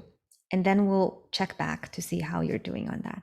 If you want to have my feedback and you want to share with me, feel free to book some time with me or just send it to me. I'd be more than happy to look at it.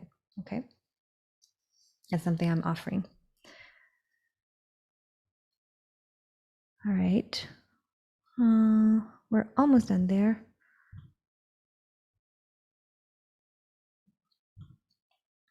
So just to let you know that things have evolved a lot. Lisa, you said I'm trying to marry condo. This is the practice log I had in school. It was very analog. You see, I actually just wrote in a little notebook. So things have come a long way. It takes refining and trying things out to be able to get to the perfect system. So the idea is not to get the perfect system, it's just to try to have a system and just keep going at it. So yeah, circa 2016.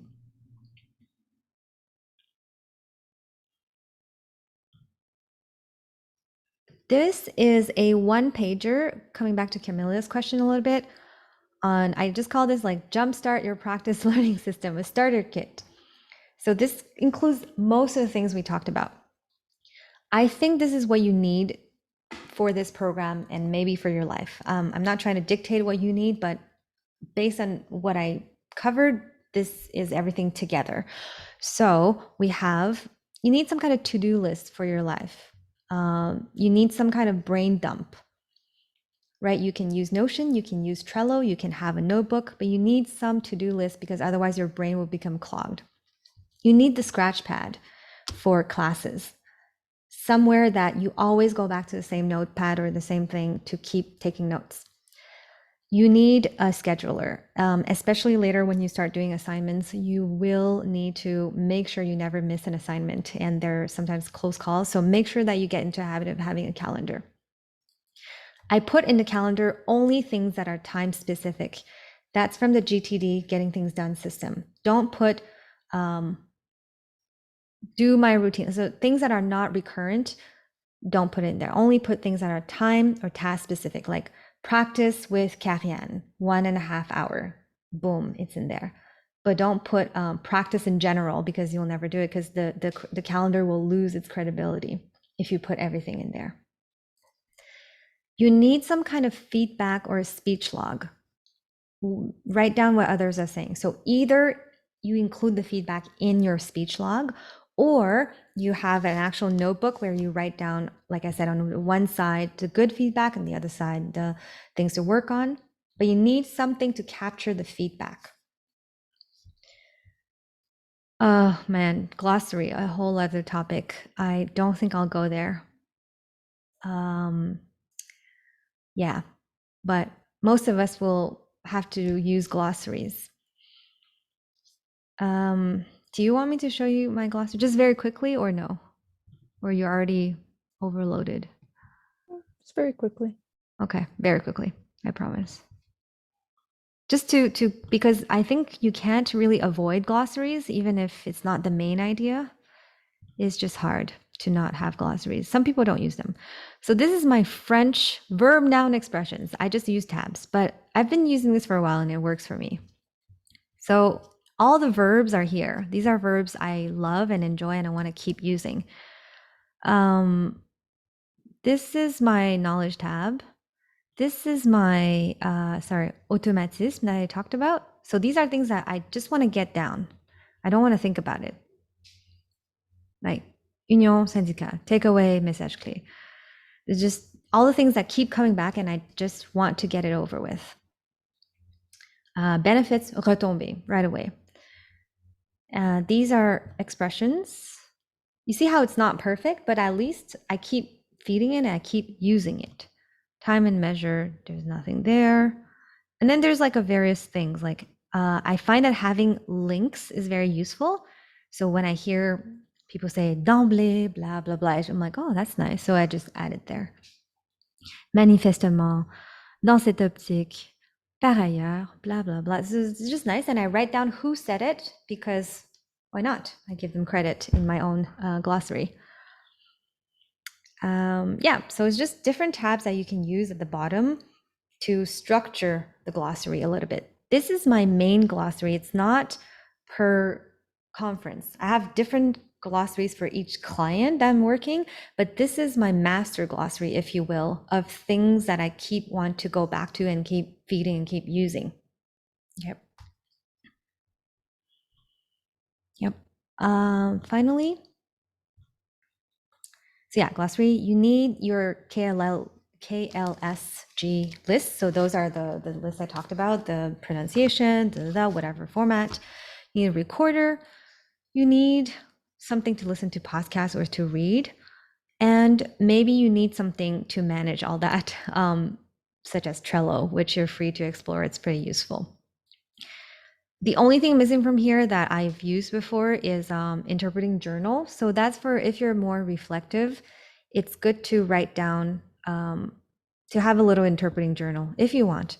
I would write down mistakes I've made, what things, well, things that are good that I made. Quick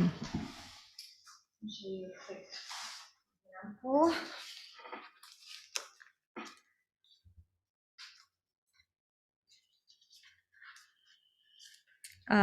So this is just a quick example of what you can do. I mean, you can't really read, but this will be, I wrote conference, Scotiabank, blah, blah. Ahas. I said, get tripped up on simple words. Be careful of kitchen words. I don't know why. I think there was some really simple words. And I wrote, storytelling is important. Listen attentively, not to misinfo. And then I have, did well. Kept up with terminology and speed for the most part. How to improve. I tend to forget how I start a sentence, and then I would make a mistake in grammar. I make too many breaks in between sentences. And then I have learned from my colleague, and I write the good things that I like that she said. That's it. Like just a little, if you're into that kind of stuff, it's absolutely not mandatory. But if you like to reflect and keep track of things, it's another thing that you can do just for fun. I think I've overloaded you enough for today. I'm just going to share one last slide that is fun, that doesn't include new information, not that much. Okay. You can read that on your own time. It's who to practice with. Okay, but this is the slide that I think summarizes everything. This is my practice learning philosophy. And it includes both the yang energy and the yin energy, if you're into Taoism, which I am. So first of all, a little bit every day. So try to really just, I know I showed you a lot, but that's because I've been working at this for 5 years. But just try to do a little bit every day. One baby step is totally fine. Something is better than nothing, right? It's like exercising. Something is better than nothing. Secondly, don't spend valuable energy wondering if you're making progress, because you are, even though you can't see it or feel it. Thirdly, try to change it up, because you'll bore yourself out if you do the same thing all the time. That's why I have a list of warm-up exercises, because I want to keep it fun. Fourthly, I'm calling this a fire and water method. So the fire method is you're like super gung-ho, like I'm going to do everything. I'm going to keep nonstop interpreting. I'm going to do the hardest speeches. I'll just like keep drilling my brain and overloading it. And it can work sometimes when you're cramming something. I'm going to memorize all this.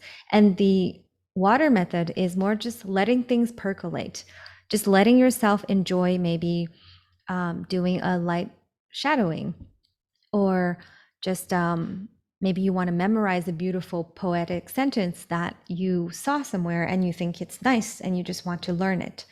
So it's something a bit more soft. It doesn't lead to direct linear results, but it's something that will balance out the practice energy, in my opinion. Forgive yourself for getting off track. It's totally okay. You can just go back to the drawing board. Write things down. I think I already mentioned that. Just don't trust your memory. Dump everything on a paper. Okay, this is the woo-woo part of this whole thing. If it wasn't woo enough, allow yourself to be vulnerable. That's how you grow. You're in this, just remember that I know we all get stressed, but it's really totally okay. We're just in a learning environment here, so nothing really can happen to you. The only thing that can happen is other people listen to you, but we're all in this together. You're not getting paid. There's no real life consequences. Okay. Yeah, enjoy finding better ways to do things. Expose yourself to blah. Do it, try it, tweak it, and then redo it. So that's why. Just have a repertoire of stimulating practice habit and try to make it fun. So that's all for today. Yeah. I know it was a lot of info, but I will share everything so you can have it and you can access it and read about it in your own time. Today was no interpreting. It was just about, I think, the one thing you really need, which is a good practice system to be able to succeed in this program and in your career.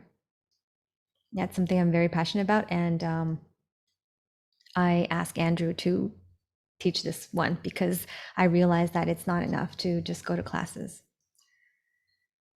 Okay. All right. Let's see. Okay, I ended right on time, but I still want to hear a little bit from you. Maybe you can share one takeaway or one thing you'll do or just a thought. Let's just do a little roundtable of everyone. Let's start with Lisa or Judy. Go ahead. Sorry, it's just because I have to run in a few minutes. I just loved it. I learned so much, and you're the most organized person I've ever met in my entire life. I know you're not trying to set the bar, and you're very kind about saying that, but I would love to emulate some of what you've done. And my main lesson, I think I'm gonna download Notion. I think I'll play with Notion. I really love the idea of the software, and I'm a techie person, so I think that plays into my strengths. So, thank you. I've really enjoyed it. Thank you so much for your participation and being engaged. Really appreciate all your comments. Awesome. Yeah, if you need to run, go ahead, but we'll keep going. Bye. Next person. Well, I really, really love this because I have been interpreting, but since I started interpreting, I have developed my own glossary, but I had it in such a way that it was only for interpreting purposes, like the clients and words they use. But I never thought about developing a glossary with the way you thought it out. You see, and I think that that is something that I will try to emulate because I am like you. I am very visual. I like to use pencil and paper a lot, but still, I'm not a tech geek. I am trying to be as well, and well, everything has been very, very, well, interesting. They were truly, truly, I've loved it. Thank you very much. Thanks so much, Lisa, for the feedback. Yeah, I mean, everything that I have grew very organically. I just realized there was a need, and then I started.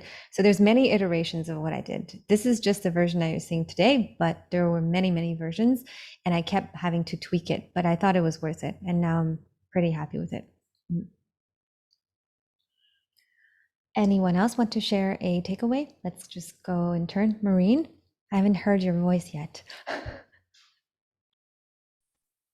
Yeah, thank you so much for all the information. It was really inspiring. I think I'm very, very impressed with your organizational skills.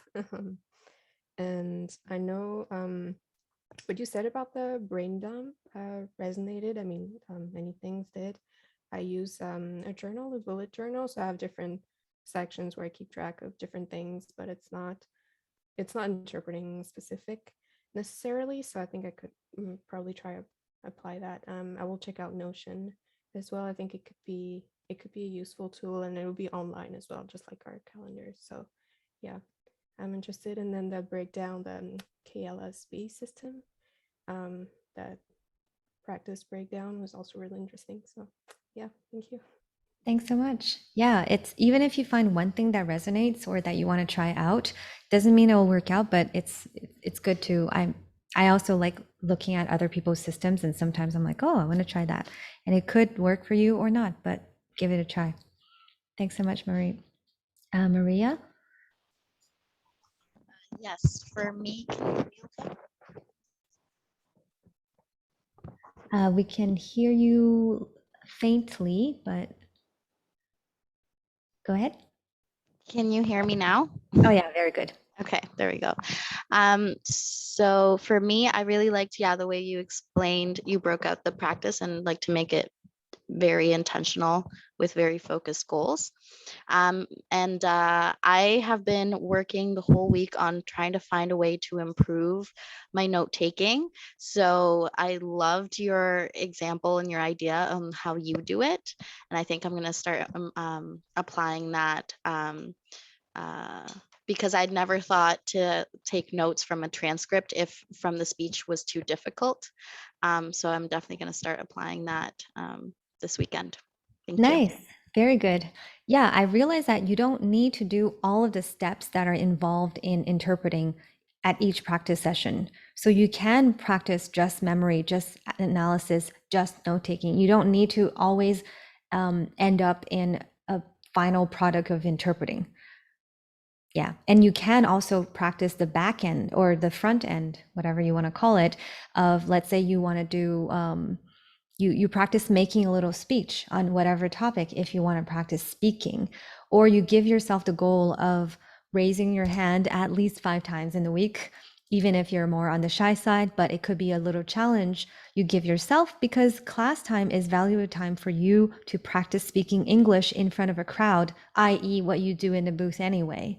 So for those of you who are a little bit shyer, I actually give you this challenge. Maybe next week you're like, I don't care. I'm just going to raise my hand at least 5 times in a class just to have practice speaking. It's a great way to practice expressing yourself in front of a crowd. And that will go towards the objective of having better delivery, for example, better intonation, all that. So you don't need to practice a whole interpretation all at once. There are different activities and building blocks towards being a good interpreter. Thanks, Maria. Xavier? Okay, I think my takeaway is that I really need to set up my own routine and stick to it because I I never had a daily routine, and I think I spend my days really not effectively. Okay, that is something I learned from your speech. Thank you. Yeah, it can be hard to just sit down and practice by yourself.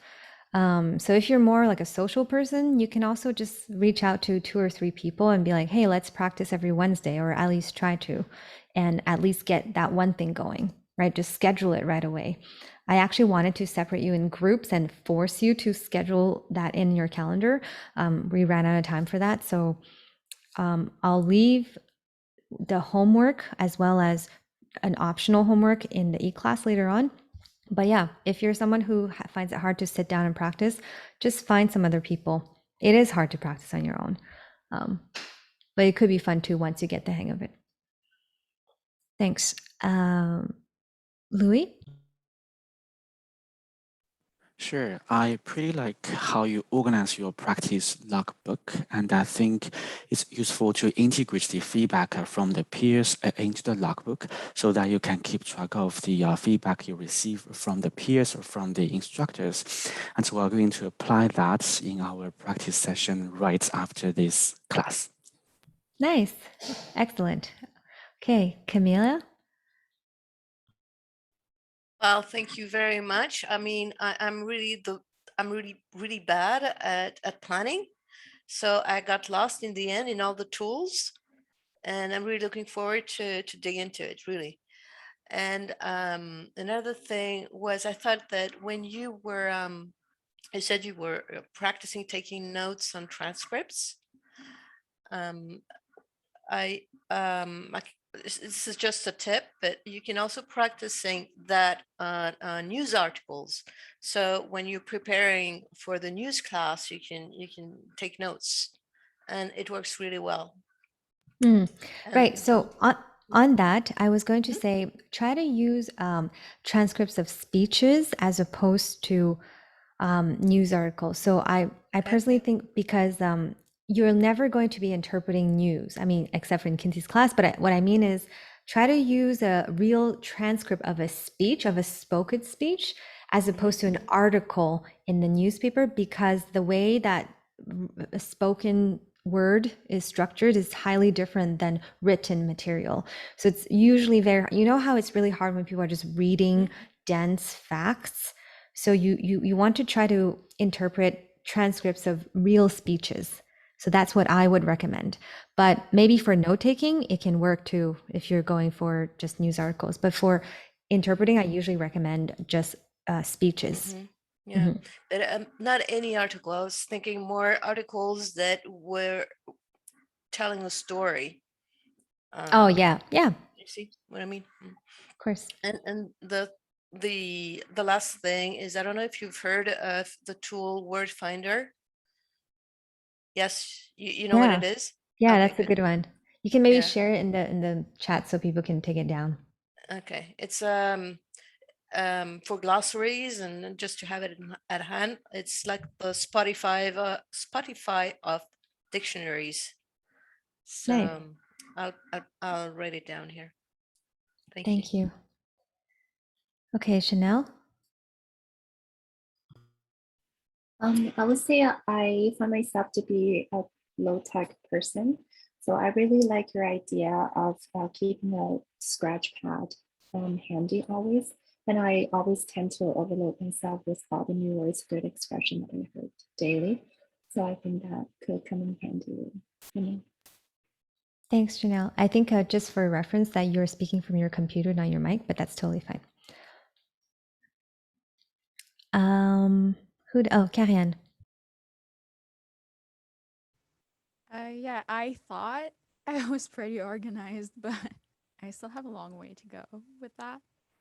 Yeah, I used to be like, I used for anything work related, I always plan it out, but I feel like this just made me realize that I should plan out my practice a little more and instead of just going with the flow, kind of.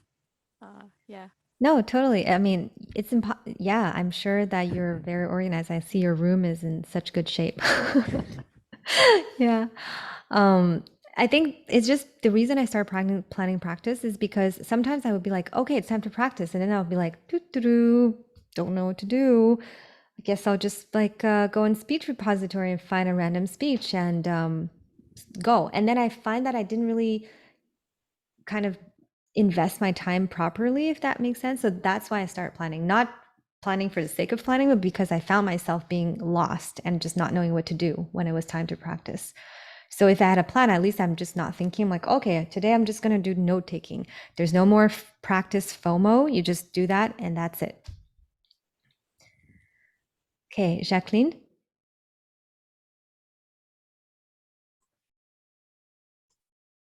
I think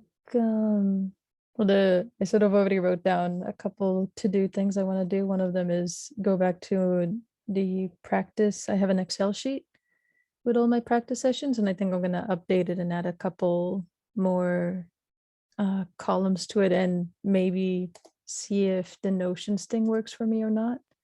It's great that you already have a log. Excellent. Yeah, really nice. Thanks. And last but not least, Joanne. Thank you for sharing your system. I think it's really, really something. Oh, your voice is very low. Oh, very low. Maybe you don't have the right mic selected. How can I do? What about now? Yeah, better. Okay. I mean, thank you for sharing your system. It's really something. I'm not that kind of organized person, and what you said just now is it's just me. I just sit down and don't know what I want to do, and start thinking after I sit down. So I think maybe planning the activity is a great way. And also, I really love the idea of the scratch pad. And I do have a kind of a pad. I just write something that I find is interesting. It's a great way to express my idea. But sometimes I just leave it there and don't follow up. So I think maybe I should do what you said of empty the scratch pad to organized or specific list or glossary pad. Thank you. Thanks for sharing. Yeah, I think there's value too in just writing something down because it helps you commit to memory. Maybe not all the time, even if it's kind of like at university. I mean, you're in university now, but like in undergrad, you take so many notes and then you may or may not review them, but by taking them down, it's one step further to being able to absorb the content. So even if you never empty them, at least if you start writing things down, like if people give you feedback, I think the feedback writing is very key.